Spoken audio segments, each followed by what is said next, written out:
This video is brought to you by viewers like you. Thank you. Be sure to subscribe and help get this video to 2,000 likes. And I say, hey. There is unrest in the Reed home as DW still thinks about the Snowball all the time and won't shut up about it. There is unrest in the Reed home.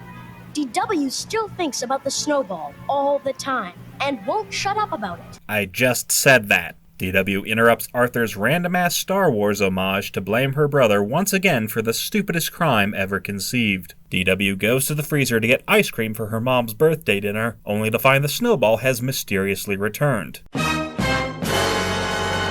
DW is thrilled to have the lumpy ball of ice back after almost 7 months, though honestly it feels more like 7 years. DW becomes paranoid that the Snowball will disappear again. She stays up all night with the fridge open, refusing to let the Snowball out of her sight. She then steals Arthur's bike lock to make a safe for the Snowball, which is pointless since the thief could just as easily steal the safe. DW's manic obsession gets the best of her when she tries stabbing her homemade safe to make sure Arthur hasn't stolen it. Instead of taking her daughter to counseling, Mrs. Reed fuels DW's paranoia by allowing her to keep the Snowball in a cooler next to her bed. Ironically, all of DW's shenanigans have caused the Snowball to start melting, which she instinctively blames on Arthur. DW goes further down the rabbit hole as she tries to get definitive proof that Arthur stole the Snowball in the first place. She tricks the brain into coming over by pretending to be Arthur on the phone. Not sure how we fell for that one. She pays him with the entrails of her massacred piggy bank to prove the Snowball couldn't have been hidden in the freezer for months without getting squished. I could have told you that for free.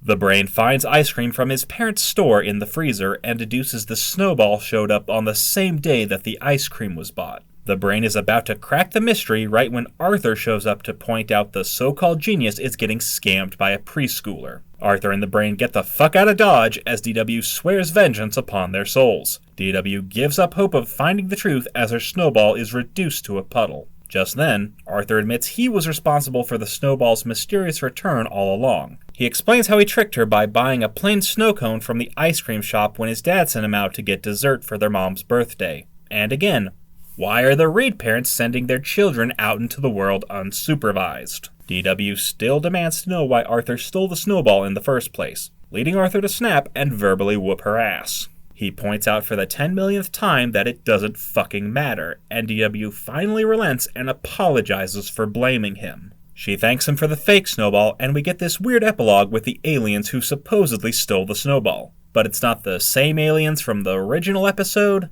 But seriously, I'm telling you, it was the dad. It probably just got lost behind all that stuff in the freezer. Uh-huh. Sure. Let's review.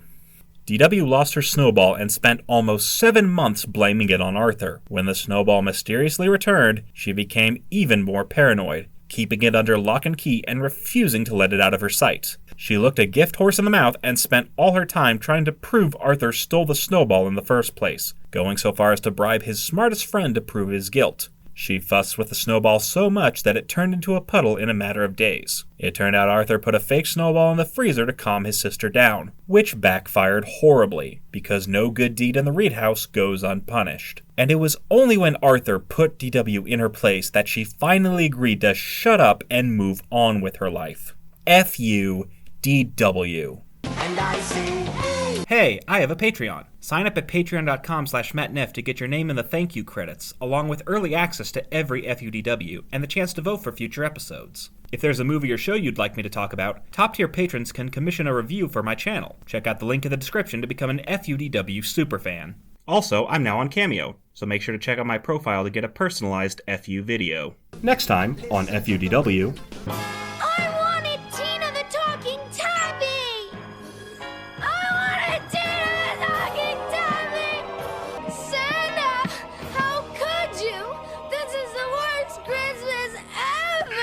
And I say, hey, what a wonderful kind of day. If we could learn to work and play and get along with each other.